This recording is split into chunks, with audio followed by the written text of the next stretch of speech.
Hello, Bambaji here with another gate transit. And we're moving into gate 59 on Thursday, the 22nd of August at 1901 BST. This is the gate of dispersion, the gate of sexuality. And there's quite a lot to look at with this gate. So yeah, make yourselves comfortable, sit down, get a cup of tea, and we'll have a look. Yeah, gate 59. It's a tricky fucker, if you don't mind me saying, and there's no pun intended there at all. I have it 3 times in my design. And when I started out in design, I think it was in exploring gate 59 that I had the most ahas, and I could look back on my life experience. It was more to do with 59 that I could go, oh, that's why that happened. Oh, that was what that was about. It was one of those. It was incredible how I could see that it played out in my life. And I guess in a way that was what really hooked me into human design. I really saw the value in it and oh God, how I wish I'd known this information when I was a young lady, a young girl. Because really, this activation, I think it's taught me some very hard lessons, and given me deep insights as well. I mean, that's also been a part of it looking back. But especially in those days when I was a young punk and I was very rebellious, trying to understand my own actions, my own sexuality, how I expressed that in the world, when I had been taught zero, absolute zero about setting boundaries. And it's just all of that kind of thing. You look back and you think this information would have been so valuable. Oh, yeah, a rebellious 16-year-old punk with the gate 59 3 times in an open sacral. Hello. It was a steep learning curve, let me tell you that. Anyway, gate 59, it brings us the possibility of bonding and intimacy with a deep need for connecting to others. That's what this gate is all about. And it can result in fertility, and it's not necessarily a fertility that is related to sexual reproduction, but it is a sexual energy, and it's one that can lead to conflict and confusion. Great confusion, huge confusion. Hey, okay, let's have a look. You can see, oh, you don't need to see that bit, do you? There you go, have a look there. Okay, so it is a gate in the sacral center, as you can see, and I've just got something's popped up on my screen of all these pop-ups. So yes, it's a sacral gate. It's a very powerful gate because it's in the sacral, and it's also part of tribal circuitry. You can see that it's in what's called the defense circuit of tribal circuitry. So yeah, it's a roll gate. This is something that we need to know about gate 59, which is a very important part of its nature.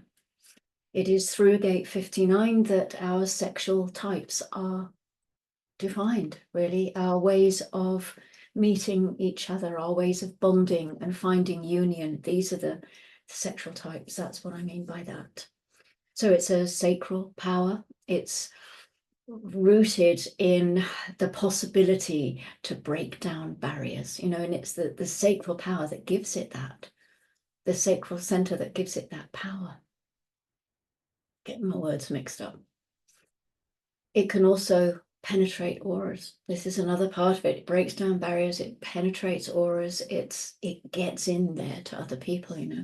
It's the possibility of bonding, and it's the fuel of expressed sexuality that defines it. And the harmonic gate at the other end is called gate 6. This is the gate of friction. This is together the channel of mating.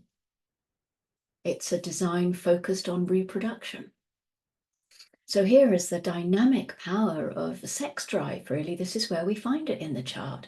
And when this channel is defined, all lovemaking can result in fertilization. or not, of course. I remember a teacher of mine told me that early in her analyst career, she was doing a reading for someone who had the 59-6, and she joked about, oh, how many children this woman must have, you know, kind of nod, nod, wink, wink kind of thing. And the woman broke down in tears in this reading, and it turned out that her first marriage had ended because she hadn't been able to have children. And in her second marriage, she was in her 7th round of IVF or something, and that wasn't going very well.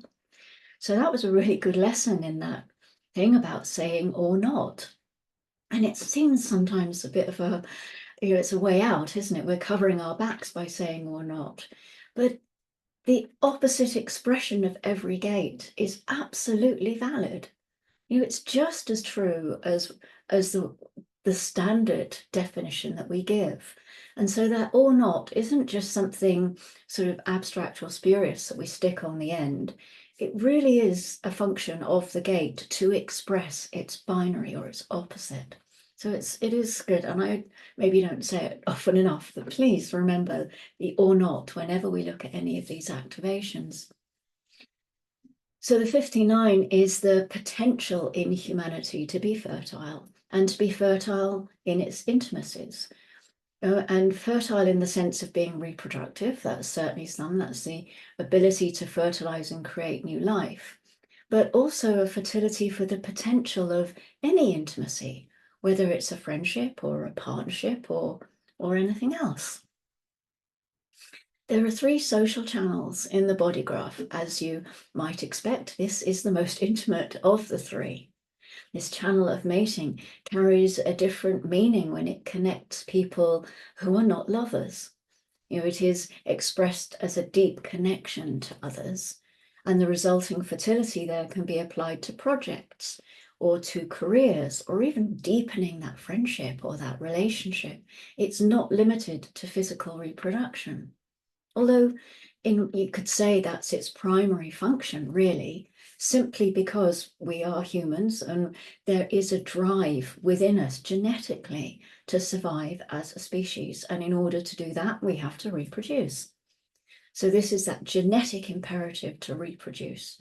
This is where it's located in the chart, in the body graph. And these roles can be seen as inherent genetic strategies that are there for reproduction, for union.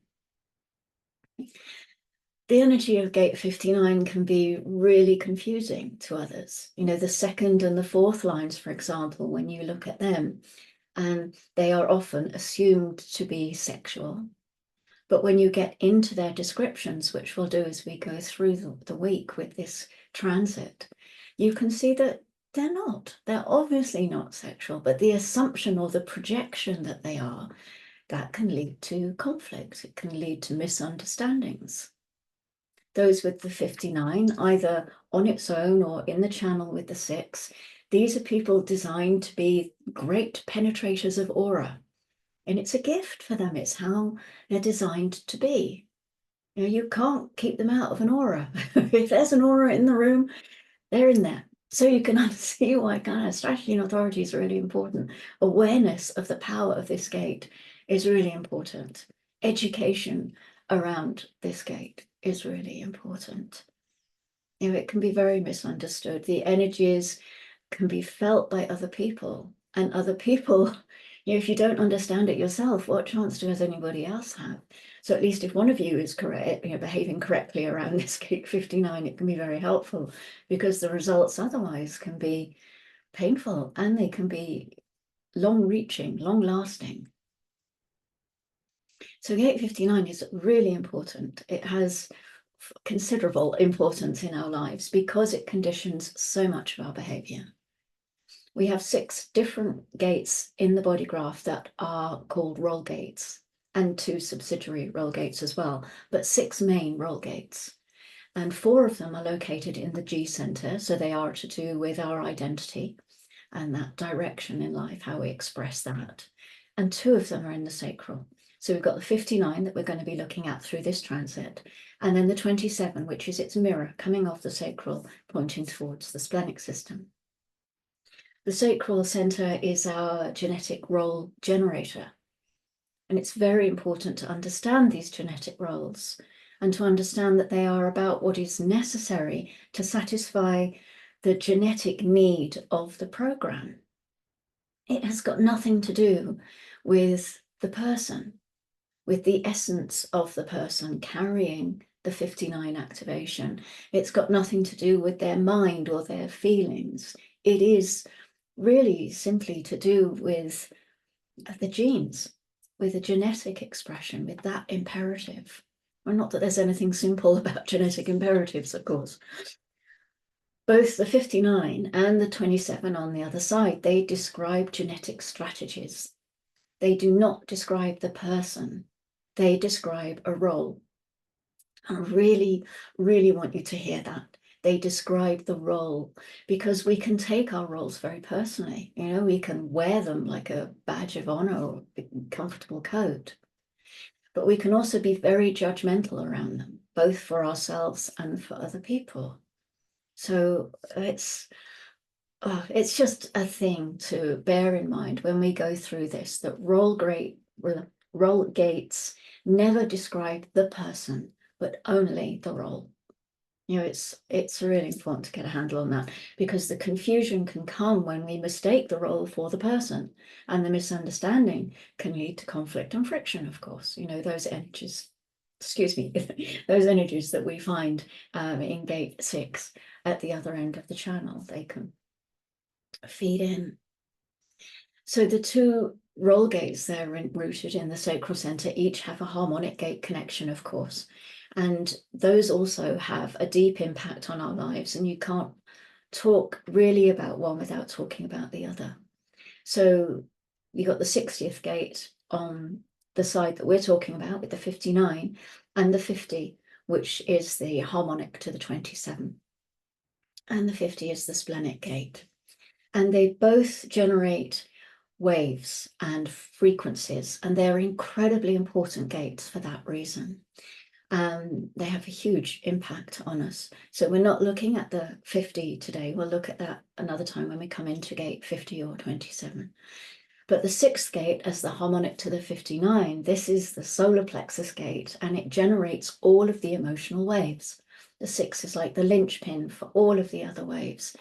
And for that reason, it's sort of an archetype, if you like. It contains all of the waves within its own operation. And these are the archetypes, I suppose. That is a word for it, the archetypes of them. And the waves operate through the lines. So let me explain how that is. And because we know you have genetic resonance. And so the first line is in resonance to the 4th line, the 2nd to the 5th, the 3rd to the 6th, and so on. So anything that happens in a first line can also be felt and picked up by the 4th line. And this is the sort of genetic continuity that we find within the lines of the body graph. We've looked through so many lines now together as we've been going on this journey around the wheel with the sun's transit. So we get a feel for what each of the line values are, what they represent. So within the role gate, when we look at them, each line has its own resonance. It has a binary within it, and it operates through that. So every foundational first line resonates to the role of the pursuer or the pursued. This is that sort of caveman, cavewoman line. And we'll be going through all the lines through this transit. So each day when I do the line one, we'll look at each one in more detail. This is just an overview. So every second line resonates to the role of shyness and boldness. So they're projecting out all kinds of sexuality, but then still acting out the shyness role because they don't know that there's anything else at the other end of the channel. This is lower trigram. They're not equipped to deal with anything else that's coming into their lives. They're just putting it out there. Every third line resonates to the role of bonds made and broken. So this is the sort of a sexual role of the coming together and the going apart. You know, having a lover and then falling out from the lover, or going to work can be a sort of a coming together and then going apart, spending some time apart. So this is the resonance for the third line, which is also that trial and error kind of process. Every fourth line resonates to the role of the confidant or not. And this is all about friendship, being focused and one-directional in just being able to make friends first. A fourth line, really, you should never take a lover who isn't first a friend. And every fifth line resonates to the role of the seducer or the seduced. And this is a fifth line keynote that we have heard before as we've been going through the transits. And every sixth line resonates to the role of the soulmate or not. And this is a theme, again, of all 6 lines, which is this going to be the most wonderful thing in the world for me? If it's not going to give me anything worthwhile, why would I bother? So these are our 6 ways that we bond. These are the ways that we make union with each other. And as I say, as we go through the transit, we'll visit each line and we'll look at these descriptions, and hopefully the resonances will become clearer, or not. Love the or not. But when we look at the lines of the 59, keep in mind that they are the quintessential roles and they are strategy roles. And understand the nature of strategy in this context. If you have somebody who has the 4th line, for example, the confidant or not, what that strategy is saying genetically is that you are going to be restricted in your role sexually, your sexual role, to making friends with somebody before you can ever have a chance to be lovers. And not only is it saying that it will be this strategy for you as a 4th line, but what it is also saying is this: if you go through this strategy and you first make friends, then you become the lover later. The child that you produce, or anything that is fertilized and produced from that union, is going to be the right genetic combination, because this is a genetic strategy. And so it will be correct in that sense. So it is not the person themselves that is operating that way, or even likes operating that way. I mean, the 59-4 is not made for a one-night stand. That's not their role. It's almost impossible, really, for a 4th line to meet someone and then just dissolve into a sexual relationship. They have to go through the process of becoming friends first. And this is what our genetics demand as necessary to produce a viable genetic mix for the next generation. And it may not be what the mind wants. It may not be what your heart wants. It may not be what your identity puts you out there as, but that is not the point.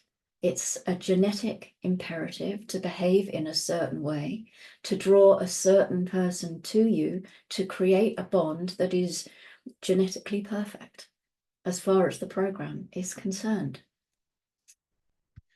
Above the lines of the 59th hexagram, it says the ability to break down barriers in order to achieve union. Every single one of these roles is designed to break down barriers. These are genetic strategies. They know exactly how to work. They have this ability to break down barriers, to penetrate auras, because that's what they're there for.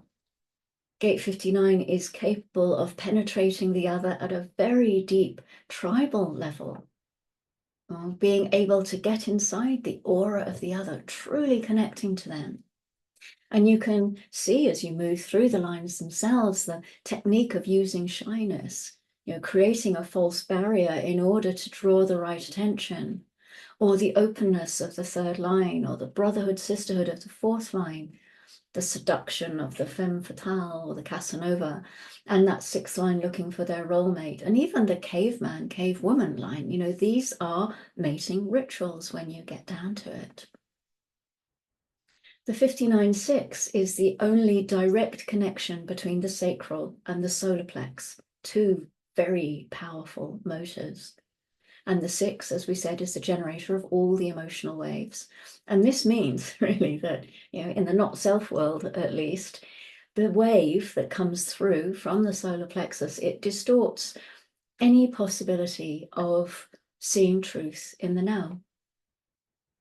So there is a real potential for humans to have intimacies that are truly of value and that are truly reproductive and fertile in all areas that one can consider. It is a potential for humanity, and yet it seems to be something that is practically impossible to find. The 59th gate, if it's part of a defined sacral, then intimacy is something that it can always be correct as long as the generator is making a decision about who they will be intimate with in response. Then the 59th gate is going to operate correctly, and the potential of it is going to be there. However, for those beings that have an undefined sacral, who do not know when enough is enough, then the 59th gate and its potential is something that operates inconsistently.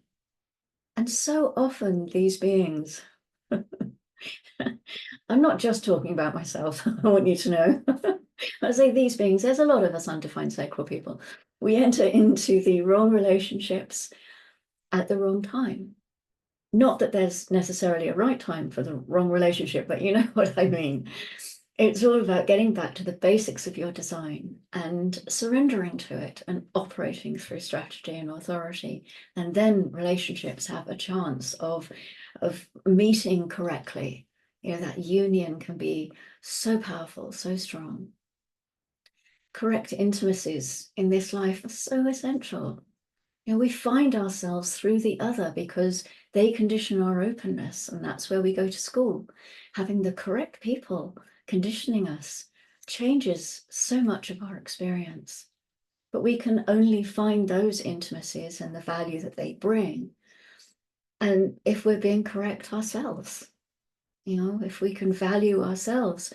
So then when we're correct ourselves, who we are with in this life is going to be correct for us. The decisions of how they got there and why they're there in the first place and how they were allowed to become part of your life. All of that is so important. And if that decision was a decision made by you as yourself through your strategy and authority, then you're going to have the correct intimacy. Gate 59 is grounded in the energy of gate 55. This is the gate of the spirit, the gate of abundance. And we can see there that it is a gate in the solar plexus center, like gate 6, which is the opposite to the 59. So it's in the solar plexus, so it comes with that potential of the wave. The gate of spirit, the gate of abundance. It has the wave of hope to pain and back again. That's its cycle. And a correct intimacy is going to be supported by abundance and spirit. And it's interesting, isn't it, that the 55 is the gate of spirit and that it's in the solar plexus, because it tells us that spirit is a feeling, it's an emotion, and it's in us. Spirit isn't out there somewhere, it's in us. When we're in a correct relationship, then we can feel the spirit within us responding. So what is your experience of gate 59? If you don't have it yourself, do you know someone else who has it? Have you seen it play out in their lives? As we wander through the lines together over these next few days, we explore the energies of the gate. Perhaps you may find yourself reviewing some of your intimate relationships. You may have some aha moments of your own. And it's really, it's easy to get very judgmental around sexuality and expressions of intimacy. And we can be quite hard on ourselves for things that we did in the past and things that we did when we weren't aware of what we were doing, when we didn't have this knowledge. It really makes me feel very emotional of all the crap that I went through before I realized what human design could bring.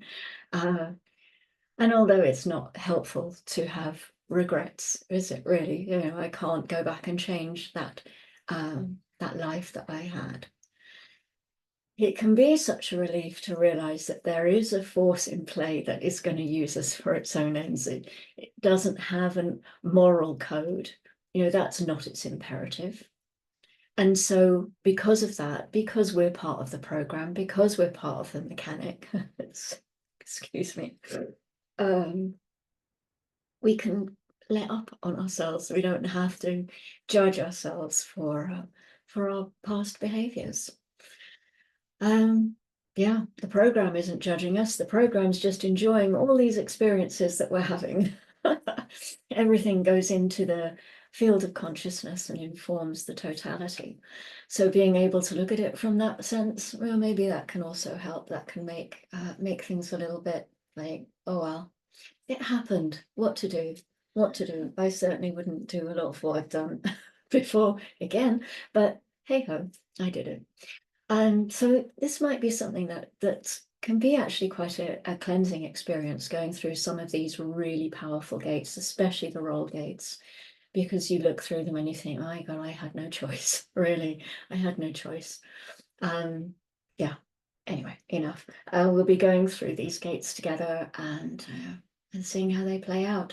So enjoy Gate 59, Strategy and Authority, and I will see you for the first line very shortly. And until then, go gently.